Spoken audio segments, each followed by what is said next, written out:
আসসালামু আলাইকুম রহমতুল্লাহি ওবরাকাতুহু। এই যে আমাদের শসার প্রজেক্টের প্রথম মাচাং সার দেওয়া হচ্ছে। আমরা মালচিংটাকে এখান থেকে এই পাশ থেকে উঠিয়ে এই পাশে সরাই দিছি। যে মালচিং পরে এখানে হালকা করে একটু ড্রেন করে চিকন কোদাল দিয়ে সার দিয়ে দেওয়া হচ্ছে। শতাংশের প্রতি 300 গ্রাম কালো সার, 200 গ্রাম লাল সার হিসেবে দেওয়া হচ্ছে আর কি।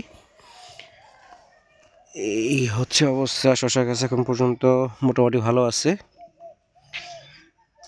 দেখা যাক কি হয়।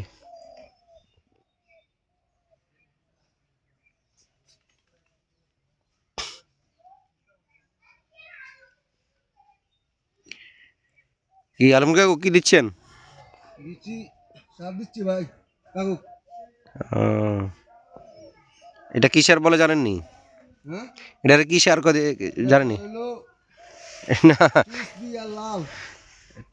এটা তো ঠিক আছে, মানে আপনার এটাকে বলে মাচাং সার, প্রথম মাচাং সার আর কি। মানে শশা কোনো ফসল রোয়ার 1 মাস পর যে সারটা দেওয়া হয় এটা প্রথম মাচাং। আবার কদিন পর আবার দেবেন ওটা দ্বিতীয় মাচাং সার।